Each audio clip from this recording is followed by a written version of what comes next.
story. All those young men I had an opportunity to have at William Henry as a fifth grader. Now, 38 former players have earned some scholarship money for college. Why did you feel the need to make sure that they received an education and got some aid for it? Well, the biggest thing, first of all, is our goal is to help our students be student athletes. That's the first thing. And if, the philosophy was that if you were good at a sport, every kid's dream is to go to the NFL, NBA, play Major League Baseball. But the biggest thing is that to walk out of college with a college degree. So in that, we wanted our kids to understand that you were a student first, athlete second. So I really put emphasis on them being the best student they could be. And if you were good in a sport, playing football, that was your vehicle to kind of carry you on to college. And some of the players, talk about Trip Thurman, he's going to the University of Florida, and then you have Kamal Abrams to Connecticut University. These are big-time universities. Oh, yes, sir. I tell you, recruiting these young men was a unique experience. Not many coaches get a chance to sit in with some of the coaches that we had an opportunity to sit in with. When I was working with Trip Thurman at University of Florida, just to sit in Urban Meyer's office and talk to Urban Meyer, and that was an experience that I'll hold on for the rest of my life, to sit there and just have a conversation about just football. Trip Thurman is a kid that has really worked himself to get to where he's at, and I'm really happy that he had an opportunity not just to play football in the SEC conference, but he's at a nice university that he's going to walk away with a great degree. And then on the flip side, you have Kamal Abrams, who played quarterback for me for 4 years. And the coach came down and he's looked at him and he said, "I want this kid." And he flipped over, and next thing I know, they told me we want to recruit him to play slot receiver. I'd never seen Kamal catch a ball dead in my life during the whole time he was with me, but they seen it, and that's why they're college coaches, because they're able to see the vision beyond what we see. Were they going on his speed? Speed, some of his just athletic ability, things that he could do, the non-tangibles that you can't coach. And so those are some of the things that they seen. Of course, we're a spread offense team, and we used to run the spread, and things that he did with the ball, just a matter of getting him the ball in open space, and he could do the same things from what the coach was telling me. And Thurman was one of your best interior linemen. Oh, most definitely. Thurman was a young man that was put in Tom Lemon's top 100. He also got an invitation to a couple of big bowl games, but chose to stay close to home because he wanted his little brother, who really means a lot to him, to see that. So, when I think about some of these guys and some of the things that they've done, I can't put a price on just being a part of their lives. How would you sum up your experience as a head coach for the Dover Senators? I would say the experience was phenomenal. I got an opportunity to help a lot of young men. A lot of times people want to equate wins and losses as success. To me, success is based upon how many kids are coming back to you after they leave high school. Because that's what success is. Success to me is how you help that young man be a young man later in life. Because high school football is 4 years. And for a varsity coach, not unless he's a phenomenal player, you might only get that kid for 2 years. So to be able to help these young men outside of football, to me, that's what I base my success on. So the experience that I had at Dover High School was great, and I wouldn't change it for anything. Because a lot of people see Joe Flacco from the University of Delaware, and they think they can be the next Joe Flacco, but there's just a small percentage that can actually be the next Flacco or Brady or Favre. And that goes back to the previous question about why did I put so much emphasis on education, because not everybody's going to make it to that level. So if you don't make it to that level, what are you going to do? And I can always tell the kids, even Brett Favre had to hang his cleats up. Now he doesn't know what to do with himself. Don't know what to do with himself, but he had to hang the cleats up. Yes, he did. Now, during your tenure, how did the graduation rate go up? Oh, well, the thing is, again, by putting emphasis on education. And as a guidance counselor, from their junior year and senior year, I did all of my football player schedules. I would meet with each parent one-on-one, go to their house, sit down with them, and really go through the schedules to make sure that the kids were taking proper classes. Because that's all a part of the recruiting process, making sure that your classes that you're taking line up with your core classes for your school. So by doing that, the kids start seeing the value of an education. Because, again, if you want to ultimately play at the next level, then you need to have grades to get there. And so by doing that, from the time that I took over the program to the end, like last year, this past summer, I probably had 3 kids in summer school. And they went in summer school because they failed something. They were in summer school because they were trying to knock out classes so they could free up their schedule to take other classes. And some of your key players that you'd kind of leave at Dion Wright. You had Donovan Kane, I believe, graduated. Nick Spadafino will return next year for the Dover Senators. So that team was really, really stacked. But you're going to miss those students. Oh, most definitely. And again, that played a part in my decision. But those kids are going to be great players because that's what they are. They're great players, and they still have me. I'm still there in their lives, just not in the role that I was over the last few years. Now, you work on Dover Senators players, but I have seen kind of in the last year, it's not just Dover, it's like Caesar Rodney, it's Sussex Central. If somebody wants to go to a four-year school and receive an education and hopefully play football, you're willing to help them also. Yes, and because again, at the end of the day, I'm an educator. That's what I am. I'm an educator, and being an educator is about helping young people achieve the dream, and that's the dream of getting a college education. So it didn't really matter to me where you went to high school at. What mattered to me is that you wanted to go further than high school. Come Friday night when we played you, of course I wanted to beat you, but it's just a game. And once the clock hit 0-0-0, I went back to being who I am as an educator. And who was your role models, growing up, and what is really kind of the drive, I guess, behind helping these young men? Because a lot of coaches, they don't really strive to do that. Well, I'll tell you, my biggest role model is my father, who's no longer here with us, but he coached for many, many years, and a lot of my philosophies, a lot of the things that I've grown to do, I watched him do.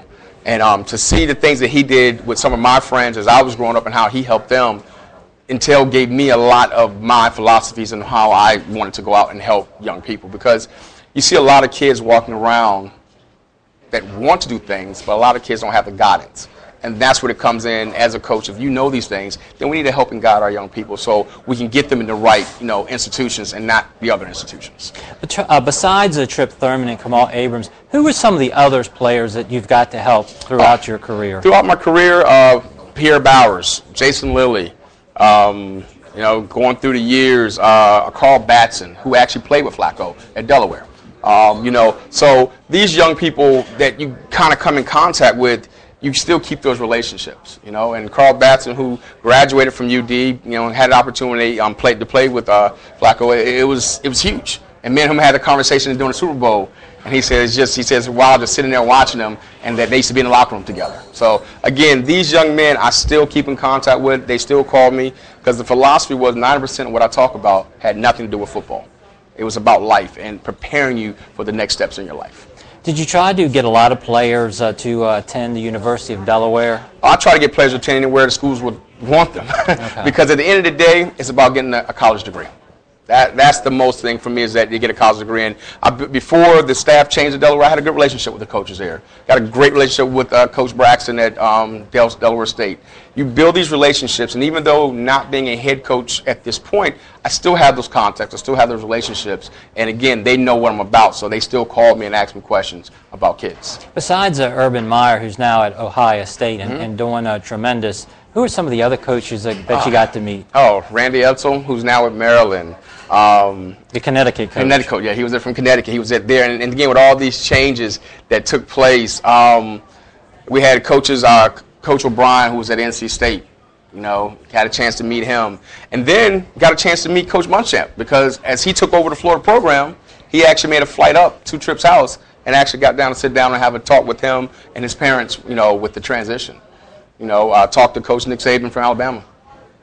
Again, Tripp was one of those kids that was he had 30 offers. How was Nick Saban? He looks a little intimidating. Not really. No. Not really. And again, it's the recruiting. Oh, okay. It's the recruiting, Coach Gore from that left out of Temple, went down to the University of Maryland. Oh, okay. It was funny when I seen that on ESPN. I told my wife, I said, tomorrow their recruiting coach is going to be in my office.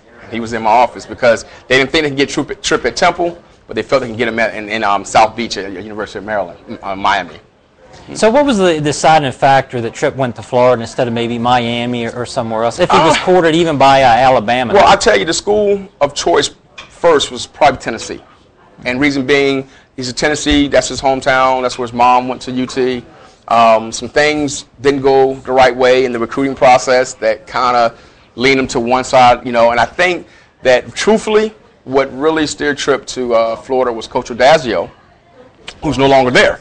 Coach Odazio went on to be the head coach at Temple, and now he's the head coach at Boston College, which I still have that relationship with Coach Odazio, who's now the head coach over there. And, I think Tripp fell in love with him, because in college you really fall in love with your position coach.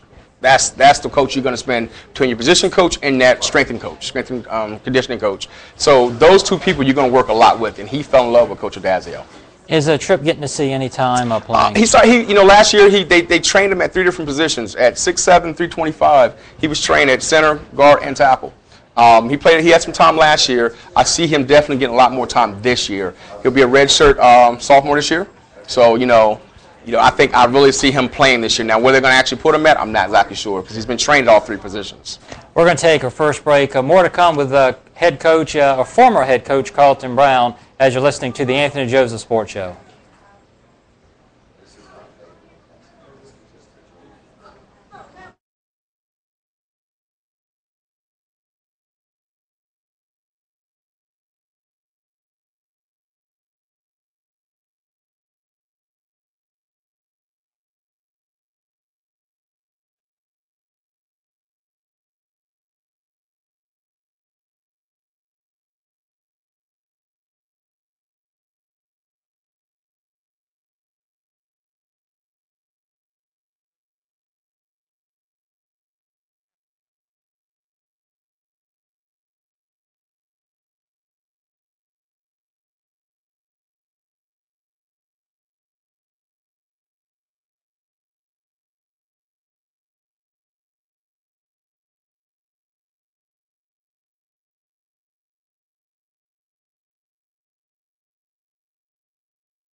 And welcome back. We're live at Jimmy's Grill. I'm Anthony Joseph with my guest, Carlton Brown, the former head coach for the Dover Senators.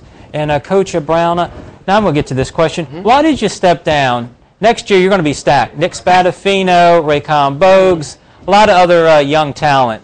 Well, I'll tell you, it was a decision that took a lot of thinking about. Right now in my life, a lot of things have changed. My wife just came down with an illness that it's really, changed our lives as a whole. And, that was, one of the reasons, that I, kind of thought that it was time to step down. In life, you have to make decisions that necessarily people don't understand.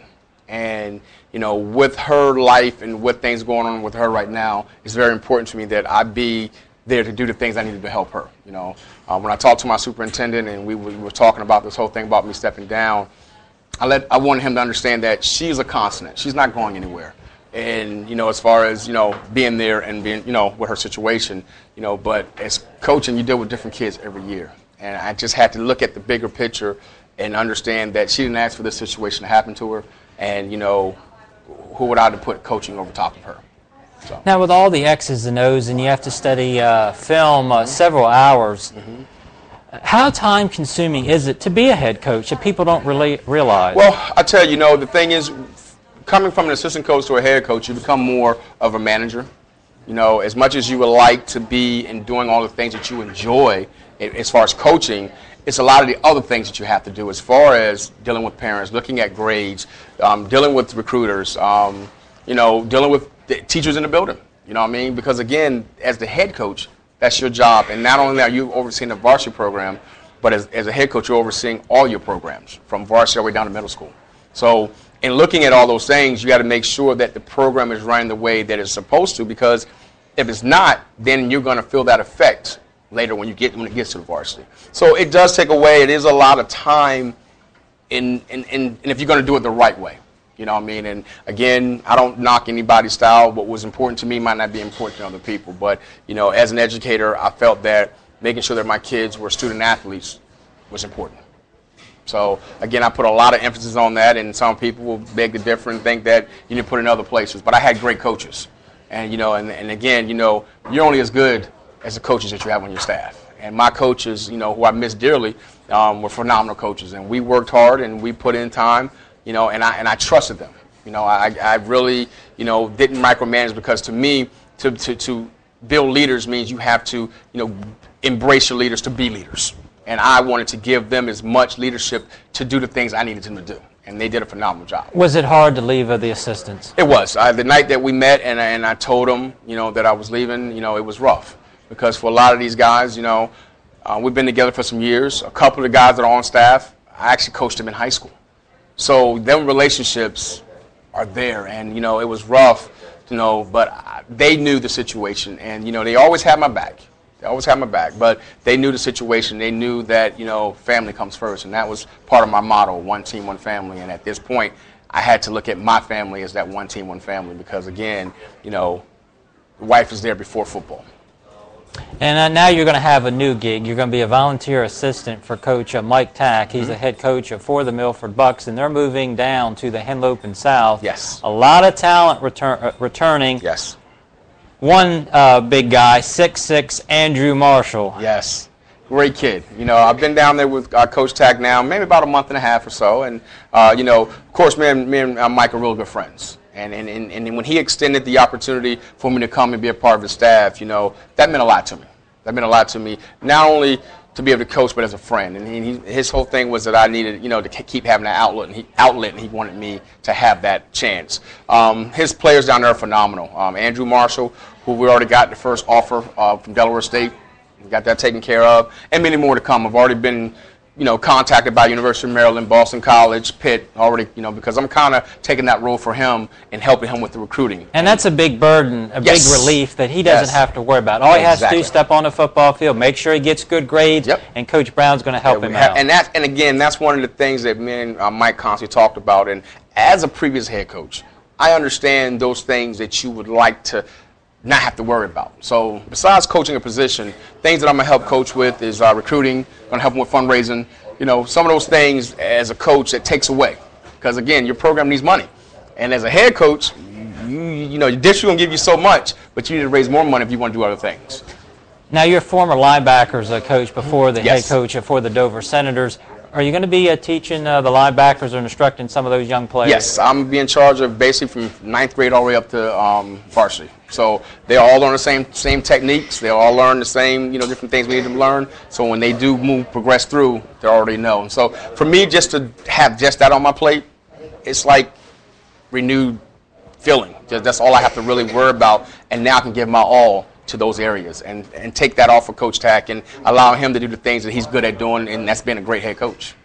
And it's almost like being an associate head coach. Yeah, well, without all the stress. Yeah, he's a man. I'm just his assistant, and like I told him, I'm here to help you in the way that I can.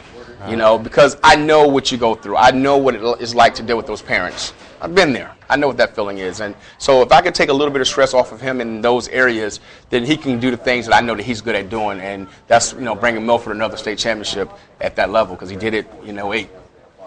And one of your philosophies, I was very intrigued and thought very interesting, is on Friday you're taking an exam. Yes. And if you win, you pass. That's right. And if you lose, you fail. Yes, and it's basically getting a report card.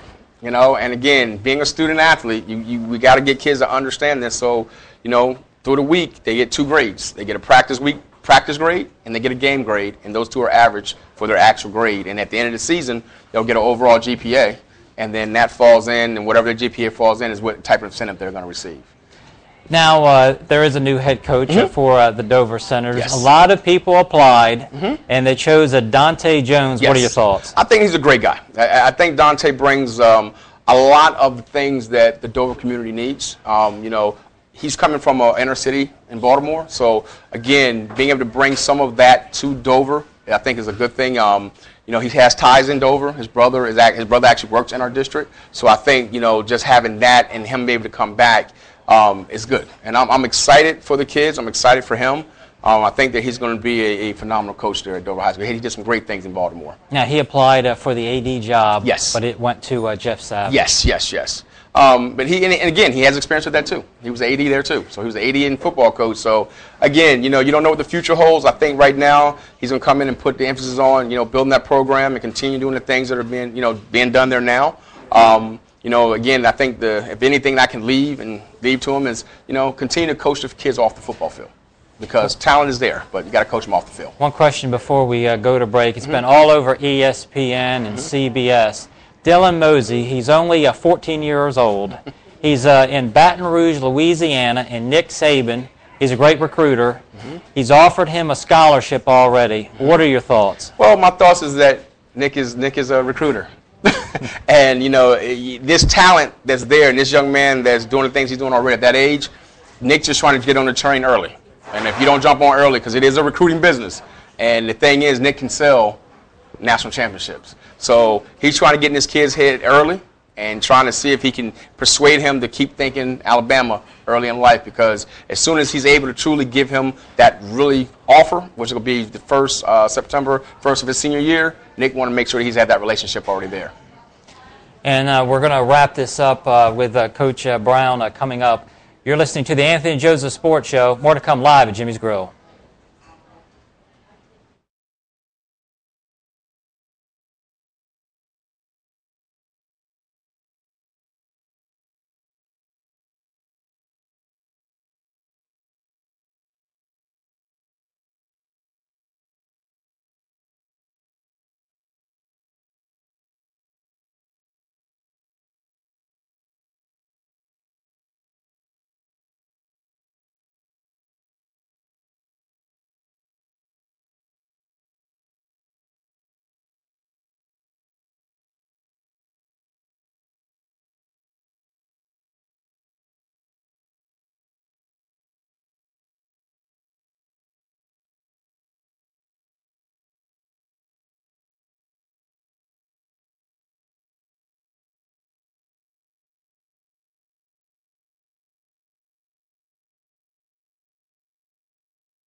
And welcome back. The first edition of the Anthony Joseph Sports Show on CatchItLive.com is almost in the books. And Coach Brown, thanks for taking the time. Is there anything you'd like to add? I just want to thank you for asking me to come on, Mike. You've done a lot for me over my years as a head coach, and I can't thank you enough for the support that you've given to me and to my program over the last few years. And I remember our first time meeting together was actually at Milford High School in the playoff game. And that's where our relationship started. So I just want to thank you for allowing me to come on and just talk a little bit about some of the things that have gone on in my life in the last few months. Always good to see you, and I expect big things as you're going to help Coach Mike Tack as they move to the Henlopen South. Thank you. Well, that's going to wrap it up. Make sure you stick right with us as Jim Weller and Colin Walls is going to bring you Catch It Live. Word of comment, Jimmy's Grill in Bridgeville.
You sure did. Where you been?